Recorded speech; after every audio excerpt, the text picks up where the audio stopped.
கோட்டபாய என்றால் மிக ஒரு நரகாசுரன் என்ற அடிப்படையில் இருக்கக்கூடிய ஒருவர், ஒரு கொலையாளி, ஒரு இனப்படுகொலையாளி, ஒரு இலங்கையை மிகவும் அதல பாதாளத்துக்குள் கொண்டு சென்ற இனவரியன். அப்படியான ஒரு கோட்டபாயவையே தகர்க்கிற அளவுக்கு கர்மா வேலை செய்தது தானே. அந்த விமானியை கைது செய்ய அரசாங்கம் தயாரா? அல்லது அவருடைய பென்ஷனை நிறுத்துவதற்கு தயாரா? அல்லது அவரை நீதித்துறையில் நிறுத்துவதற்கு தயாரா? எங்களை அதிகமாக ஏமாற்றிய தலைவர் யார் என்ற என்னிடம் கேட்டால் நாங்கள் மைத்ரிபால சிறிசேனவை நான் கூறுவேன். ஆனால் அந்த மைத்ரிபால சிறிசேனவில் இருந்தும் இனி வருங்காலத்திலே ஜனாதிபதி அனுரகுமார திசாநாயக்கா தான் எங்களை அதிகமாக ஏமாற்றிய. காவல்துறையில் இருக்கக்கூடியவர்களுக்கு உள்ளூராட்சி நிறுவனங்கள் தொடர்பான அறிவில்லையா, அல்லது இப்படியான அறிவில்லாதவர்களை கொண்டு பணிக்கமர்த்தி இலங்கையினுடைய அரச கட்டமைப்பு இப்படியான பலவீனங்களை செய்து கொண்டிருக்கிறதா? இன்றைய ஜனாதிபதி என்ன சொல்லுகின்றார்?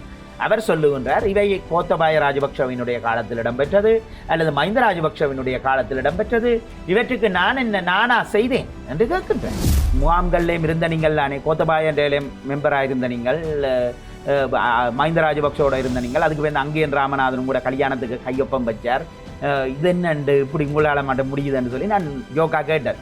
அவர் அதுக்கு ஜோக்கா பதில் சொன்னார், தலைவரே 30-35 பேர் ஒரு ரோசா பஸ்ஸில் போராளிகள், முன்னாள் போராளிகள், அடுத்த மாற்றுவலு அதாவது வந்து பார்வை இழந்த போராளிகளாக இருக்கக்கூடிய தங்க வைக்கப்பட்டிருப்பவர்கள் வந்தார்கள். அவர்கள் வரும்போது ஒருவருடைய தோளிலே ஒருவரை பிடித்து கொண்டு தான் நடக்க முடியும். ஏனென்றால் முன்னுக்கு போறவருக்கு தான் பார்வை இருக்கு. அவர் சொல்லும்போது ட்ரெயின் எல்லாரும் தோலை பிடிச்சு கொண்டு தான் போறார்கள். அவர்கள் சுடலை மட்டும் வந்தார்கள், எங்களுடைய அரசியல்வாதிகளை காணவில்லை. ஸ்ரீ காளிமாதா ஜோதிடம் உலக புகழ்பெற்ற ஜோதிடர் பண்டித் மகாராஜா. காதல், கல்யாணம், உத்தியோகம், வியாபாரம், கல்வி, குழந்தை பாக்கியம் மற்றும் மந்திர சூனிய பிரச்சனைகளுக்கு நிரந்தர தீர்வு.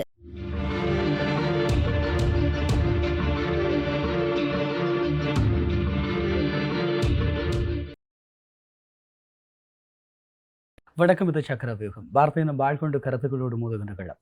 இன்றைய நாளும் சமகால அரசியல் நிலவரங்களை பேசிக் கொள்வதற்காக நம்மோடு இணைந்து கொள்கிறார் வலிக்கிழக்கு பிரதேச சபையினுடைய தவிசாளர் தியாகராஜா நிரோஜ் அவர்கள். வணக்கம். வணக்கம். குறிப்பாக இப்போது செம்மணியினுடைய போராட்டச் சூழல், நாங்கள் இந்த நிகழ்ச்சியை பதிவு செய்கின்ற இன்றைய நாளிலும் மிகப்பெரிய ஒரு போராட்டம் இடம்பெற்றது. செம்மணியிலே நீதியின் மூலம் என்கின்ற அந்த 2ஆம் கட்ட போராட்டத்திற்கு ஏன் அனுமதி வழங்கினீர்கள்? இது நான் கேட்கக்கூடிய கேள்வி இல்லை, ஸ்ரீலங்காவினுடைய பாதுகாப்பு தரப்பு உங்களிடம் கேட்கக்கூடிய கேள்வி. எப்படி இருக்கிறது விசாரணை? அடிப்படையிலே எங்களுடைய மக்கள் ஒரு நீதி வேண்டிய ஒரு போராட்டத்துக்காக விண்ணப்பித்திருந்தார்கள். அந்த போராட்டம் வலிகாமம் கிழக்கு பிரதேச சபையின் நிலப்பகுதிக்கிலே அமைகின்றது. ஆகவே அந்த செம்மணி பகுதியிலே அந்த போராட்டம் இடம்பெறுகின்ற, அதாவது கிருஷாந்தி குமாரசுவாமி அவர்கள் படுகொலை செய்யப்பட்டு புதைக்கப்பட்ட இடம், அவருடன் இணைந்ததாக அவர்களுடைய உறவினர்கள் படுகொலை செய்யப்பட்டு புதைக்கப்பட்ட இடம், சர்வதேச மன்னிப்பு சபையினுடைய அறிக்கைகளிலும் நீதிமன்ற அறிக்கைகளின் பிரகாரம் அந்த அணையா விளக்கு இருக்கின்ற அந்த சுற்றையலை சுற்றிய பகுதிகளிலே தான் அவர்களுடைய உடலங்கள் கண்டெடுக்கப்பட்டிருக்கின்றன. அப்படியான ஒரு சூழ்நிலையிலே இன்று தமிழர் தாயகத்திலே, அதாவது செம்மணியிலே 550க்கும் மேற்பட்ட 567 நான் நினைக்கின்றேன், இன்றைய தகவலுடன் இன்னும் மேலும் அதிகரித்திருக்கும். அப்படியாக உடலங்கள் தாக்கப்பட்டு அவற்றினுடைய எலும்புக்கூடுகள் மீட்கப்பட்டு வருகின்றன. மிகவும் சித்திரவதைக்குள்ளாக்கப்பட்டு அந்த மண்ணிலே, அந்த சூழலிலிருந்து அருகிலே புதைக்கப்பட்டிருக்கின்றது. அப்படியான ஒரு சூழ்நிலையிலே, அதாவது உயிருடன் புதைக்கப்பட்டிருக்கலாம் என்று சந்தேகம் நிலவுகின்றது. அதே நேரத்திலே குற்றுயிராக புதைக்கப்பட்டிருக்கலாம் என்று சந்தேகம் நிலவுகின்றது. இருத்தி வைத்து புதைத்திருக்கலாம் என்று சந்தேகம் நிலவுகின்றது. கட்டி வைத்து புதைத்திருக்கலாம் என்று சந்தேகம் நிலவுகின்றது. பச்சிளம் பாலகர்கள் படுகொலை செய்யப்பட்டு புதைக்கப்பட்டிருக்கலாம் என்று சந்தேகம் நிலவுகின்றது. இவ்வாறான ஒரு மனிதை தொடுகின்ற மனிதாபிமானமான ஒரு சூழ்நிலையிலே அந்த செம்மணி பகுதியிலே வடக்கு கிழக்கிலே இருக்கக்கூடிய வலிந்து காணாமலாக்கப்பட்டோரின் தாய்மார்கள் ஒரு போராட்டத்திற்காக தயார்படுத்தல் செய்திருக்கின்றார்கள். அப்படியாக ஒரு தயார்படுத்தலின் அர்த்தம் என்னவென்று சொன்னால், அவர்கள் நீதி கோருவதாக இருக்கின்றது. ஒரு தேசத்திலே, ஒரு நாட்டிலே ஒரு பாதிக்கப்பட்ட தரப்பு நீதி கோருவதிலே ஒரு தரப்பும் இல்லை, ஒரு தப்பும் இல்லை. அது கட்டாயமாக இடம்பெற வேண்டும். நீதி கோரப்படாது விட்டால் தான் அது பிழை. இலங்கையினுடைய பிரபலமான தீர்ப்புகளில், நீதிமன்ற தீர்ப்புகளில் கூட மக்களினுடைய ஜனநாயக போராட்டங்களுக்கு காவல்துறை கூட ஒத்துழைப்பு வழங்க வேண்டும் என்று தான் சொல்லப்பட்டிருக்கின்றது. ஆனால் மாறாக இந்த இடத்திலே நான் அவர்களுக்கு அனுமதியை வழங்கியிருந்தேன். அவர்கள் மின்சார அனுமதியை பெற வேண்டும், மின்சார இணைப்பை பெற வேண்டும். அடுத்து அந்த நிலத்திலே அவர்கள் தங்கியிருந்து போராட வேண்டியவர்களாக இருக்கின்றார்கள். நீண்ட நாட்களாக போராடி வருகின்ற தாய்மார்கள் அந்த இடத்திலே ஒரு 3-4 நாட்கள் நீதியின் ஓலம் என்ற பெயரிலே போராட வேண்டியதாக இருக்கின்றது. தாய்மார்கள் என்னுடைய அலுவலகத்திலே என்னை சந்தித்தார்கள். அதே நேரத்திலே அவர்களுடன் நாங்கள் பிரச்சாரங்களை செய்தோம் அந்த போராட்டம் தொடர்பாக. புத்தூர் பகுதிகளிலே பல இடங்களுக்கு சென்று பிரச்சாரங்களை செய்தோம். அப்படியான ஒரு சந்தர்ப்பத்திலே அவர்களுக்கான அனுமதி வழங்கப்படுகின்ற இது தமிழர் தேசத்தினுடைய ஒரு இனப்படுகொலைக்கு சாட்சியமாக இடம்பெறுகின்ற போராட்டம் என்ற வகையிலும், அதே நேரத்தில் அவர்களுடைய நீதி வேண்டி இடம்பெறுகின்ற அமைதி வழி போராட்டம் என்ற வகையிலும், ஜனநாயக வழியான போராட்டம் என்ற வகையிலும் நான் அனுமதி அளித்திருந்தேன். இவ்வாறாக அனுமதி அளித்ததன் பின்னணியிலே அவர்கள் அங்கே பலதரப்பட்ட சேவைகளையும் வழங்கியிருந்தேன். அதாவது நீர் வசதி ஏற்படுத்துதல், திண்ம கழிவு அகற்றுதல், அடுத்தது அவர்களுக்கான சிற்சில அவர்கள் எங்களுடன் பேசுகின்ற போது ஏற்படுகின்ற தேவைகள் பற்றியெல்லாம் எங்களால் இயன்ற அளவுக்கு நான் இரவு பகலிலே அதிகமாக சென்று வருவது வழக்கம் அந்த இடத்திற்கு. அதே நேரத்திலே அவர்களுக்கு ஏதோ ஒளியூட்டுதலோ ஏதோ அவர்கள் இருப்பதற்கான என்ன தேவையை ஏற்படுத்த முடியுமோ எங்களால் செய்யக்கூடியதை செய்திருந்தோம். நாங்கள் மக்களால் தெரிவு செய்யப்பட்டவர்கள். ஆகவே மக்களால் தெரிவு செய்யப்பட்டவர்கள் என்ற வகையிலே நாங்கள் மக்களுக்கு இந்த விடயங்களை செய்கின்றோம் என்று சொல்லித்தான் நாங்கள் மக்கள் ஆணையை பெற்றோம். மக்களுக்கு நியாயமாக நாங்கள் பணியாற்ற வேண்டி இருக்கின்றது. அந்த வகையிலே நான் அனுமதி வழங்கினேன். ஆனால் இலங்கையினுடைய காவல்துறை, அதாவது யாழ்ப்பாண மாவட்ட ஹெட் குவார்ட்டர்ஸ் என்று சொல்லக்கூடிய தலைமை காரியாலய போலீஸ் பொறுப்பதிகாரிகளிடத்திலிருந்து எனக்கு தொலைபேசி அழைப்பு அதிகாலையிலே வந்தது. எவ்வாறு அதற்கு அனுமதி வழங்கினீர்கள் என்று சொல்லியும், அது அவ்வாறு உங்களால் ஏதாவது அனுமதி வழங்கப்பட்டதான நான் அரசு லெட்டர்ஹெட்டில் தான் அனுமதி வழங்கினேன். நான் இப்பையும் துணிச்சலோட சொல்கிறேன், இது தொடர்பாக என்ன கைது செய்தாலும் பிரச்சனை இல்லை, பயங்கரவாத தடை சட்டத்தில் போட்டாலும் பிரச்சனை இல்லை, எந்த சட்டத்தில் போட்டாலும் பிரச்சனை. நான் வழங்கினது நீதிக்காக, நேர்வைக்காக, எங்களுடைய மக்களுக்கு நீதி கோரிய போராட்டத்துக்காக. நீதி கோருதல் என்பது உலகிலேயே குற்றமாக கருதப்பட முடியாது, சரிதானே? அப்படி என்றால் இது ஒரு பயங்கரவாத அரசு நடைமுறையிலே இருப்பது என்பது தெளிவாக தெரிகின்றது. மீளவும் அவர்கள் வெளிக்காட்டுகின்றார்கள் என்று அர்த்தம். அந்த கடிதத்திலே அவர்கள் சொல்லியிருந்தார்கள், தாங்கள் இவ்வாறான ஒரு அனுமதியை வழங்குவதற்கு அதிகாரமற்ற நபர் என்று சொல்லியும், இது பற்றி போலீசாருக்கு எந்த தெரியப்படுத்தலும் செய்யவில்லை என்று சொல்லியும், அவர்கள் போலீஸில் எந்த அனுமதியும் பெறவில்லை என்றும், அதே நேரத்திலே இந்த நீதியின் மூலம் போராட்டம் என்பது அதாவது இலங்கையினுடைய தேசிய பாதுகாப்பு, இன நல்லிணக்கம் போன்றவற்றுக்கு விரோதமானது என்று சொன்னார்கள். என்னுடைய கேள்வி இந்த இடத்திலே என்னவென்றால், நீங்கள் இந்த போராட்டங்கள் தேசிய நலனுக்கும் இன நல்லிணக்கத்துக்கும் பாதிப்பென்று சொல்லுகின்றீர்கள் என்றால், நடந்தது தமிழர்களை நோக்கி ஒரு அரச பயங்கரவாதம் பிரயோகிக்கப்பட்டது. தமிழ் மக்கள் ஒரு மூடப்பட்ட திறந்தவெளி சிறைச்சாலையிலே படுகொலை செய்யப்பட்டார்கள். ஜாழ்குடா நாடு உங்களுக்கு தெரியும், 95ஆம் ஆண்டு சந்திரிகா அரசாங்கம் கைப்பற்றியதன் பின்னர் இங்கே ஒரு திறந்தவெளி சிறைச்சாலையாகத்தான் இருந்தது.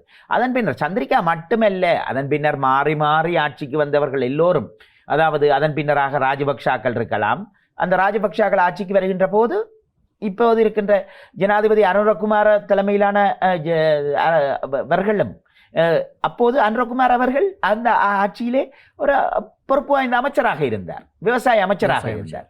அப்படியாக இவர்களும் இணைந்துதான் யுத்தத்தை நடத்தினார்கள். அந்த காலகட்டத்திலே இராணுவத்தினரால் பாலியல் பலாத்காரங்கள், எங்களுடைய யுவதிகள் பாலியல் பலாத்காரங்களுக்கு உள்ளாக்கப்பட்டார்கள், இளைஞர்கள் காணாமலாக்கப்பட்டார்கள், சென்றவர்கள் வீடு திரும்பவில்லை பலர், முழுமையான இராணுவ கட்டுப்பாடு.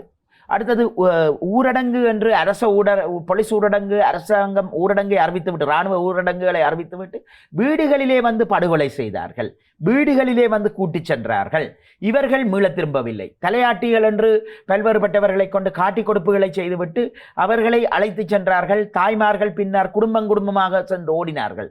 அவர்களுக்கு நீதி கிடைக்கவில்லை. சில சமயங்களில் அந்த தாய்மார்களும் திரும்பினார்களா திரும்பவில்லையா என்ற அந்த யுத்த சமயங்களிலே ஊகித்துக் கொள்ள முடியாது. அப்படியாக எனக்கு தெரியும், என்னுடைய வீட்டுச் சூழலில் இருந்து அந்த நண்பர் இன்னும் உயிருடன் இருக்கின்றார். ஒரு ஊடகத்துறை மாணவனாக யாழ்ப்பாண பல்கலைக்கழகத்தில் இருந்தவர் மன்னாரிலே இருந்து வந்து மீசாலையிலே தங்கியிருந்தார்.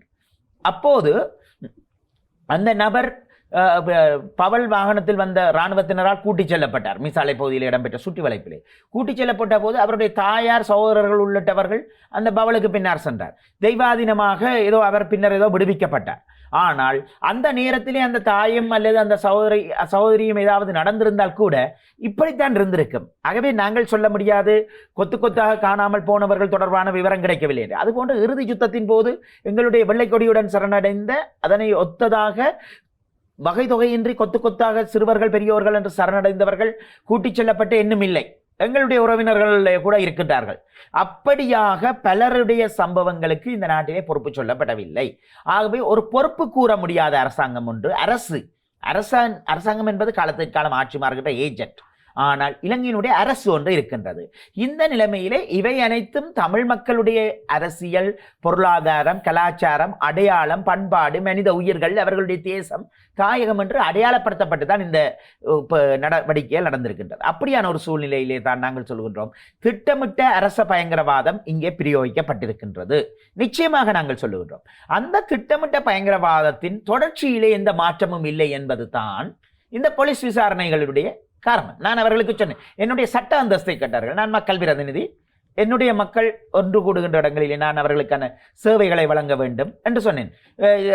யாரையும் போல் நான் அந்த இடத்துல பின்வாங்க மாட்டேன். என்னுடைய மக்கள் தொடர்பாக நான் கொடுத்த விடயத்துக்கு என்னுடைய பதவி இழந்து போவதில் கூட எனக்கு எந்த கவலையும் கிடையாது. ஏனென்றால் மக்களுக்காக நாங்கள் சேவை செய்ய வேண்டியவர்களாக இருக்கின்றோம். எங்களுடைய ஒடுக்கப்படும் அடக்கப்படும் மக்களுக்கு சேவை செய்யாவிட்டால் நாங்கள் வெவ்வேறுபட்ட துறைகளிலே வருமானம் ஈட்டி விட்டு செல்லலாம். இந்த அரசியலிலே நாங்கள் சேவையாற்ற வேண்டும் என்ற அவசியம் கிடையாது. நிச்சயமாக திரு நிரோஸ் அவர்கள், குறிப்பாக ஒரு சபையினுடைய தவிசாளரிடம் உங்களுக்கு என்ன அதிகாரம் இருக்கிறது இந்த அனுமதிகளை வழங்குவதற்கு என்ற ஒரு கேள்வி ஸ்ரீலங்காவினுடைய காவல்துறையால் முன்வைக்கப்பட்டிருக்கிறது. உண்மையில் காவல்துறையில் இருக்கக்கூடியவர்களுக்கு உள்ளூராட்சி நிறுவனங்கள் தொடர்பான அறிவில்லையா, அல்லது இப்படியான அறிவில்லாதவர்களை கொண்டு பணிக்கமர்த்தி இலங்கையினுடைய அரச கட்டமைப்பு இப்படியான பலவீனங்களை செய்து கொண்டிருக்கிறதா? இப்படி ஒரு கேள்வி இருக்கிறது. உள்ளூராட்சி மன்றத்தினுடைய ஒரு தலைவராக நீங்கள் ஆற்றியிருக்கக்கூடிய இந்த பணிகளுக்கு இவ்வளவு இடைஞ்சல் வருகிற போது இன்னும் ஒரு கேள்வி இருக்கிறது. எங்களுடைய மக்களுடைய திரட்சி அல்லது போராட்டங்களுக்கு எங்களுடைய மக்கள் வருவதில்லை என்று சொல்கிற போது நீங்கள் ஒரு அரசியல்வாதியாக, மக்களுடைய பிரதிநிதியாக, அதிகாரம் இருக்கக்கூடிய ஒரு உள்ளூராட்சி மன்றத்தினுடைய தலைவர், உங்களுக்கு இந்த நிலைமை என்று சொன்னால் சாதாரணமாக அந்த இடத்துல வரக்கூடிய மக்களுக்கு அப்படியான நிலைமைகள் இருக்கும். இது இலங்கையினுடைய அரச நடைமுறைகளில் இருக்கக்கூடிய ஆக்கிரமிப்புத்தனம் அல்லது அரச பயங்கரவாதத்திற்கு மிகச்சிறந்த எடுத்துக்காட்டு என்று எடுத்துக்கொள்ளலாமா? நிச்சயமாக நீங்கள் சொல்லுகின்ற அந்த கருத்துக்களை நான் ஏற்றுக்கொள்கின்றேன். இதிலே நாங்கள் தெளிவாக ஒன்றை பார்க்க வேண்டும். காவல்துறையினருக்கு உள்ளூராட்சி மன்றங்கள் தொடர்பாக அறிவின்மை அல்லது அரசாங்கத்தின் பின்புலம் என்பது எல்லாவற்றுக்கும் மேலாக இங்கே ஒரு தன்மை காணப்படுகின்றது. இந்த நாட்டிலே அவர்கள் சொல்லுகின்றார்கள், ஒரு இது என்ன இனங்களுக்கு இடையிலான நல்லிணக்கத்துக்கு விரோதமானது என்று சொல்லுகின்றார்கள். அடுத்ததாக அவர்கள் சொல்லுகின்ற குற்றச்சாட்டுகளின் அடிப்படையிலே அவர்கள் சிற்சில குற்றச்சாட்டுகளை முன்வைத்து இவற்றை ஒரு தேசிய, அதாவது அரசினுடைய, அதாவது பயங்கரவாதம் சார்ந்த செயற்பாடாகவும் அல்லது அரசுக்கு எதிரான செயற்பாடாகவும் அல்லது இந்த மண்ணிலே இடம்பெறக்கூடாத ஒரு செயற்பாடாகவும் அடையாளப்படுத்த விரும்புகின்றார்கள். பொய்யாக, போலியாக எங்களுடைய மக்களுடைய போராட்டத்தை ஒடுக்க வேண்டும் என்ற ஒரே எண்ணத்தின் காரணமாக, இந்த எண்ணத்தின் காரணமாக அவ்வாறான ஒரு அடையாளப்படுத்தலுக்கு செல்கின்றார்கள். அதன் மூலம் அவர்கள் இது தேசிய பாதுகாப்போ அல்லது இன நல்லிணக்கத்தை பாதிக்கின்ற விடயமா என்ற வகையிலே சித்தரித்து தங்களுக்குள்ளான உள்ளூராட்சி மன்றங்களுக்கு அடுத்தபடியாக இன்னும் ஒரு இடத்துக்குள்ளே அந்த விடயத்தை, சமாச்சாரத்தை கொண்டு செல்கின்றார்கள். அதுதான் இங்கே நடக்கின்றது. அது போன்ற ஒரு பிரச்சனையிலே இன்னொன்று, அரசை பொறுத்தவரையிலே அரசு ஒரு தெளிவான முடிவிலே இருந்தால் சட்டம் ஒழுங்கை நிலைநாட்டுகின்ற போலீசார் இவ்வாறு செயற்பட வேண்டிய அவசியம் இல்லை. ஆகவே இங்கே இருக்கின்ற பிரச்சனை, இன்று தமிழர் தேசத்திலே இருக்கின்ற பல பிரச்சனைகளிடத்திலே சிலர் சொல்லுகின்றார்கள், இப்போது ஆட்சி மாற்றம் ஏற்பட்டு இருக்கின்றது. திரு மதிப்புக்குரிய அனுரகுமார திசாநாயக்க அவர்கள் ஆட்சி பொறுப்பை ஏற்றிருக்கின்றார். அப்படியாக ஏற்றிருக்கின்ற ஒரு நிலைமையிலே அவரும் இதே போன்ற துன்பங்களை எதிர்கொண்டவர். ஆகவே இதுக்கெல்லாம் ஒரு நல்ல ஒரு தீர்வை முன்வைப்பார் என்று எங்களுடைய தமிழ் பாராளுமன்ற உறுப்பினர்கள், அரசினால் தெரிவு செய்யப்பட்ட தமிழ் பாராளுமன்ற உறுப்பினர்கள், அதே நேரத்தில் உள்ளூராட்சி மன்ற உறுப்பினர்கள், அரசின் தயவுக்காக ஏங்கிக் கொண்டிருக்கக்கூடிய சில பிரகிருதிகள் என்று சிலர் இவ்வாறு சொல்லுகின்றார்கள். எங்களுடைய தமிழ் நாடாளுமன்ற உறுப்பினர்களே சொல்லுகின்றார்கள். மிக நகைச்சுவையான, மிகவும் கவலைக்கிடமான விஷயம் என்னவென்றால், நாங்கள் தெளிவாக ஒன்றை விளங்க வேண்டும். ஜனாதிபதி அவர்கள் இந்த விடயங்களிலே சரியான பார்வையை கொண்டிருப்பாராக இருந்தால் அடிப்படையிலே இந்த இப்படி போலீசார் அல்லது இராணுவம் அல்லது தொல்லியல் திணைக்களம் அல்லது பல்வேறுபட்ட திணைக்களங்கள் செயற்படுவதற்கான சட்ட அந்தஸ்துகளை இல்லாமல் செய்ய வேண்டும். அவற்றுக்கு சட்டம் அவர்களுக்கு அனுசரணையாக இருக்கின்றது. இன்று எனக்கு கடிதம் அனுப்பிய போலீஸ் அதிகாரியை நோக்கி என் ஜனாதிபதி கூட ஒரு சொல்லு கேட்க இயலாது, ஏன்னா கடிதம் அனுப்பினார் கேட்க இயலாது. அவருக்கு இலங்கையின் ஸ்ட்ரக்சர்ல அந்த அதிகாரம் கொடுக்கப்பட்டிருக்குது. ஆகவே நாங்கள் என்ன சொல்றோம், ஒரு இனப்பிரச்சனை தீர்வு அல்லது இவற்றுக்கெல்லாம் நியாயமான தீர்வு, இனங்களுக்கிடையே நல்லிணக்கத்தை ஏற்படுத்த வேண்டும் என்றால் அங்கே பாட்டம் லெவல்ல இருந்து சேஞ்ச் வர வேண்டும். அப்போ மேல் மட்டத்தில் இருந்து, பார்லிமெண்ட்ல அரசு சட்டங்கள்ல இருந்து மாற்றங்களை கொண்டு வந்து, அதே நேரத்தில் அரசியலமைப்பு சட்டத்திலேயே மாற்றங்களை கொண்டு வர வேண்டும். அப்ப எனக்கு வந்த முதலாவது கடிதம் சிங்கள மொழியிலே. நான் அவற்றை திருப்பி அனுப்பினேன். பின்னர் ஆங்கிலத்திலே கொண்டு வந்த போது நான் தமிழைத்தான் ஏற்க வேண்டும், ஆனாலும் ஆங்கிலத்திலே கொண்டு வந்ததை நான் பொறுப்பேற்றேன். பின்னர் ஆங்கிலத்திலே கொண்டு வந்தார்கள். ஆகவே இந்த இடத்திலே நாங்கள் அரசியலமைப்பு சட்ட ரீதியாக ஒரு தமிழ் மக்களுக்கான சரியான ஒரு வரைவை அரசியலமைப்பு சட்டத்திலே இங்கே இருக்கக்கூடிய எண்ணிக்கையிலே குறைந்த தேசிய இனங்களுக்கான தீர்வை முன்வைக்க வேண்டும். இவற்றுக்கு நீதியை அணுகக்கூடிய வகையிலே நீதி இல்லை என்று சொல்ல முடியாது. இன்றைய ஜனாதிபதி என்ன சொல்லுகின்றார்? அவர் சொல்லுகின்றார், இவை கோத்தபாய ராஜபக்ஷவினுடைய காலத்தில் இடம்பெற்றது அல்லது மஹிந்த ராஜபக்ஷவினுடைய காலத்தில் இடம்பெற்றது, இவற்றுக்கு நானா செய்தேன் என்று கேட்கின்றார். அவர் அப்படி சொல்ல முடியாது. அவர் இன்றைக்கும் இவ்வாறு செய்யப்படுவதற்கு ஏதுவான சட்டங்களையும் ஒழுங்கு விதிகளையும் அரசு கொள்கைகளையும் தன்னகத்தே கொண்ட ஒரு ஜனாதிபதியாக இருக்கின்றார். அதை நினைத்து அவர் வெட்கமடைய வேண்டும். ஏனென்றால் ஒரு நாட்டிலே ஒரு தேசிய இனங்களை ஒடுக்குகின்ற மற்றைய தேசிய எண்ணிக்கையிலே குறைந்த தேசிய, நாங்கள் சிறுபான்மையினர் அல்ல, நாங்களோ முஸ்லிம் மக்களோ மலைய மக்களோ சிறுபான்மையினர் அல்ல, நாங்களும் இந்த நாட்டினுடைய தேசிய இனம் சிங்கள மக்களை போன்று. அதே போல சிங்கள மக்களுடைய உரிமைகளும் பாதுகாக்கப்பட வேண்டும். அப்படியான ஒரு சூழ்நிலையிலே அரசாங்கத்திலே இருக்கக்கூடிய பிற்போக்கான சட்டங்கள், ஒரு பிற்போக்கான அரசியலமைப்பு, அதே நேரத்தில் பிற்போக்கான கொடூரமான மிக கேவலமான நடைமுறைகள் எல்லாத்தையும் அப்படியே வச்சுக்கொண்டு வாயளவிலே ஜனாதிபதி பேசுகின்றார். இந்த காணாமல் போனோர் விடயத்தில் கூட அவர் பேசினார். ஒருவர் இறந்தால் தெரியாது, ஆனால் காணாமல் போனால் ஒரு வீட்டிலே எவர் வந்து கதவை தட்டினாலும் தன்னுடைய பிள்ளைதான் வருகின்றானா என்ற ஏக்கம் அந்த தாயிடம் காணப்படும். ஆகவே இது ஒரு நின்று கொள்ளும் முத்தி என்று அவர் சொல்லியிருந்தார். ஆனால் அவர் தேர்தல் காலத்திலே பேசியது ஒன்று, அதற்கு பின்னராக இன்றைக்கு 2 வருடங்கள் ஒரு ஆட்சி பொறுப்பு என்பது ஒரு அரசு பொறுப்பேற்கப்பட்டு 2 வருடங்களுக்குள்ளே ஒரு வருடத்துக்குள்ளே முக்கியமான பாலிசி சேஞ்சஸ் செய்திடும். அப்படி என்ன தான் மிச்சத்தை இம்ப்ளிமெண்டேஷனுக்கு போகலாம். ஆனால் இங்கே நடந்தது என்ன? எங்களுக்கு தாளாட்டும் வேலைகள் நடக்கின்றன. காணாமல் போனோர் தொடர்பாக காணாமல் போனோரை தேடி அறிகின்ற OMB என்ற ஒரு அலுவலகம் ஸ்தாபிக்கப்பட்டிருக்கின்றது. OMB சொல்லுகின்றது காணாமல் போனோரை தேடி அறிதல். சரி, இதுவரை காலமும் எவரையாவது தேடி அறிந்தீர்களா? 2017ஆம் ஆண்டு அந்த சட்டம் பார்லிமெண்ட்ல கொண்டுவரப்பட்டது. நான் நினைக்கிறேன் 2018 அந்த நிறுவனம் இயங்குது. இதுவரை காலமும் எவரையாவது தேடி அறிந்தீர்களா? அல்லது காணாமல் போனோர் தொடர்பாக இன்னும் எவ்வளவு காலம் உங்களுக்கு தேவை என்று உங்களால் சொல்ல முடியுமா? இல்லை. காணாமல் போன பாதிக்கப்பட்டவர்கள் அந்த நிறுவனங்களை ஏற்றுக்கொள்ளவில்லை. ஒரு உள்நாட்டு பொறிமுறை என்பது இந்த நாட்டிலே ஒரு பயனற்ற காலந்தாழ்த்துகின்ற சர்வதேசத்தை ஏமாற்றுகின்ற உத்தியாக இருக்கின்றது. நான் நினைக்கின்றேன் சில சமயங்களில் இன்னும் சர்வதேசம் ஒரு இடைவெளியை விடுமாக இருந்தால் உலகளவிலேயே சர்வதேசத்தை மிக சாதுரியமாக ஏமாற்றிய மனித உரிமை அமைப்புகள் ஏமாற்றப்பட்ட, ஐநா உள்ளிட்ட நிறுவனங்கள் ஏமாற்றப்பட்ட ஒரு உதாரணங்களுள் இலங்கை தொடர்பான விடயங்களும் இடம் பிடிக்கும். அப்படியான ஒரு சூழ்நிலையிலே வாழ்ந்து கொண்டிருக்கின்றோம். நீங்கள் குறிப்பிடுகின்ற இந்த காரணங்கள், குறிப்பாக அண்மைய நாட்களில் செம்மணி பகுதிக்கு விஜயம் செய்திருக்கக்கூடிய ஐரோப்பிய ஒன்றிய தூதுக்குழுவினர் அவர்கள் வருகை தருகிற போது அங்கு போராட்டத்தில் ஈடுபட்ட வலிந்து காணாமல் ஆக்கப்பட்டவர்களுடைய உறவுகளை, அவர்களுடைய கோஷங்களை, அவர்களுடைய பதாதைகளை மறைப்பதற்கு தான் ஸ்ரீலங்காவினுடைய காவல்துறை முயற்சித்தது. அதன் பின்பதாக ஒரு பகிரத பிரயத்தனத்தின் பின்பதாக அந்த சந்திப்புகள் இடம்பெற்றது. இப்படியான ஒரு சூழல் தொடர்ச்சியாக இருந்து கொண்டிருக்கிறது.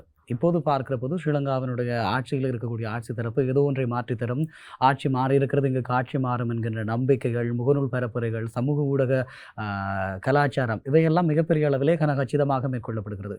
ஒரு விடயத்தை மிக தெளிவாக நாங்கள் உணர்ந்து கொள்ளலாம். இலங்கையினுடைய வெளிவிவகார அமைச்சர் சொல்லியிருக்கிறார், இலங்கையில் இனப்படுகொலை இடம்பெறவில்லை, இனப்படுகொலை இடம்பெற்றதாக யார் சொன்னாலும் அவர்கள் மீது சட்டம் பாயும் என்று சொல்லி குறிப்பிடுகிறார். நீதியமைச்சர் என்ன சொல்லுகிறார்? செம்மணியிலே கொல்லப்பட்டவர்களிலேயே புலிகளும் இருக்கிறார்கள், புலிகளும் கொன்று புதைத்திருக்கலாம் என்கின்ற மாதிரி கருத்துக்களை வெளியிடுகிறார். இன்னொரு பக்கம் பார்க்கிற போது இந்த JVP தரப்பு தங்களுடைய 70,000க்கும் அதிகமான தோழர்களை இந்த நாட்டினுடைய அரசு பயங்கரவாதத்திற்கு பலி கொடுத்தது. அவர்களுக்குள்ளேயும் காணாமலாக்கப்பட்டவர்களை இன்று வரை தேடிக்கொண்டிருக்கிறார்கள். அவர்களுடைய தோழர்களை புதைத்த புதைக்குழியும் இருக்கிறது. அவர்களுடைய ஒரு தோழர் நிர்வாணமாக கதிர்காமத்து வீதிகளில் அழைத்து செல்லப்பட்டார். இப்படியான ஈழத்து தமிழ் மக்கள் எதிர்கொள்கின்ற அதே வழிகளை சமளவில்லை என்று சொல்ல முடியாது. அதே வழிகளை உணர்ந்திருக்கக்கூடியவர்கள் JVP அல்லது அதனுடைய உறுப்பினர்களாக இருக்கக்கூடிய இன்றைய ஆட்சியாளர்கள். ஆனால் இவர்கள் ஆட்சி பீடமறிய பின்பு பேசுகின்ற இந்த வார்த்தைகள் என்பது எவ்வளவுக்கு மோசமாக இருக்கிறது என்று சொன்னால், இந்த வழிகளை உணர்ந்த இவர்களாலேயே செய்ய முடியாது என்கிற போது இன்னும் ஒரு தரப்பு வந்து ஈழத்தமிழர்களுக்கான நீதியை பெற்றுத்தருமா என்கின்ற ஒரு கேள்வி மிகப்பெரிய ஒரு ஐயப்பாட்டை ஏற்படுத்தும். அதே நேரத்தில் சர்வதேச சமூகத்தினுடைய பார்வைகள் எங்களுக்கு நீதியை பெற்று தருமா என்று கேட்டால், சர்வதேச சமூகம் என்பது தன்னுடைய சுயலாபத்தின் அடிப்படையில் செயற்படுகிறது. ஆகவே அவர்களும் செய்ய மாட்டார்கள். அப்படி வருகிற போது இந்த கொல்லப்பட்ட தமிழ் மக்களுக்கு, கடத்தப்பட்ட தமிழ் மக்களுக்கு என்ன நீதி எப்படி கிடைக்கப்பெறும் என்கின்ற கேள்வி இருந்து கொண்டிருக்குது. இதனால தான் எங்களுடைய மக்கள் போராட்டங்களிலிருந்து அந்நியப்படுத்தப்படுகிறார்களா என்கின்ற கேள்வியும் முன்வைக்கப்படுகிறது. உண்மையில் இவர்கள் காணாமல் போனார்கள் என்று சொன்னால் ஒரு குழு கடத்தி இருந்தால் கூட யார் என்று தெரியாது. அந்த கால பகுதியில் நடைபெற்றது அல்லது மஹிந்தவினுடைய காலப்பகுதியில் கோத்தாவினுடைய ஆட்கள் அல்லது அப்படி என்று சொல்லலாம். ஆனால் இராணுவத்திடம் தங்களுடைய உறவுகளை ஒப்படைத்த உறவுகள் இன்றும் வீதிகளில் சாட்சியமாக நிற்கிற போது ஸ்ரீலங்காவினுடைய அரச பாதுகாப்பு கட்டமைப்பிடம் கொடுத்தவர்களுக்கு என்ன ஆனது என்பதற்கான பொறுப்பு இவர்கள் சொல்ல வேண்டும் இல்லையா? இப்படியான கேள்விகள் எழுகிறது இல்லையா? ஆம், நிச்சயமாக நீங்கள் சொல்வதிலே நான் மீளவும் 100% உடன்படுகின்றேன். அதாவது இந்த மக்களுடைய பிரச்சினை ஒரு உலகம் அளவிலே இருக்கின்ற விடயம் ஒரு புவிசார் அரசியல் நலன்களுக்காக உலகம் அனைத்துமே தங்களுடைய பொருளாதார நலன்கள், புவிசார் நலன்களின் அரசியல் அடிப்படையிலே தான் அவர்கள் இலங்கை தொடர்பான தங்களுடைய கண்ணோட்டத்தை அல்லது தங்களுடைய செயற்பாட்டை நிர்ணயிக்கின்றார்கள்.